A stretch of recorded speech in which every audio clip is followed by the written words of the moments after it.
Malawi's culture and creative sector continues to show significant growth and development. Coupled with growth in digitalization, the sector continues to make significant contributions to the country's economy, so much that it is considered key to the country's development aspirations under the Malawi 2063, especially the vision's pillar of urbanization.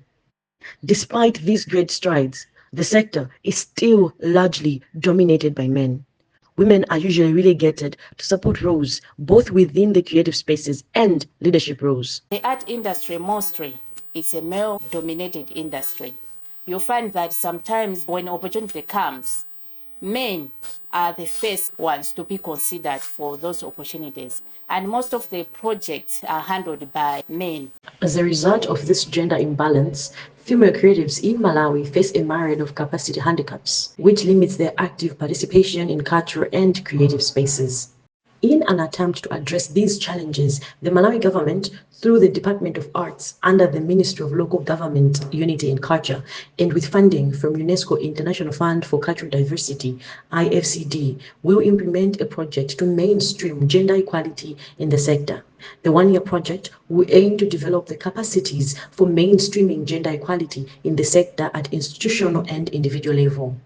The overall goal of this project is to mainstream gender equality in Malawi's cultural and creative sector. And this goal resonates well with Malawi's main development agenda, the Malawi 2063, in which some of its interventions are to offer capacity building programs to the sector. Some of the activities of this project will be building capacity at the individual and institutional level, where a number of trainings will be offered on intellectual property issues, legal instruments related to the digital space, entrepreneurship, business development, and resource mobilization strategies. This project also aims at facilitating the review of the national cultural policy, which is the main policy in the sector, where the gender gaps that are there will be unearthed and then strategic recommendations will come out. It is expected that through targeted capacity development in areas such as production,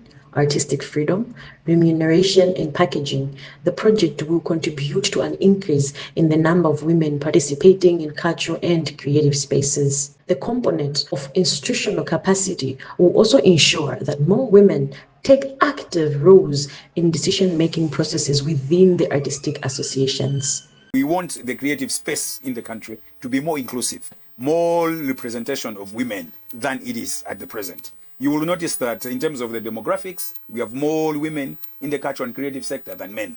But when you look at the leading roles and prominent roles, all these prominent roles are played by men. So part of the project is to try and bridge this seemingly gap that is there between men and women. But also within the institutions that anchor these creative projects, we want to mainstream gender. The International Fund for Cultural Diversity is a multi-dollar funding framework that supports projects in developing countries that are parties to the 2005 Convention on the Protection and Promotion of the Diversity of Cultural Expressions. The fund was established under Article 18 of the Convention, and it aims at supporting sustainable development and poverty reduction in developing countries through fostering the emergence of a dynamic culture and arts sector. Malawi ratified the 2005 Convention in March 2010.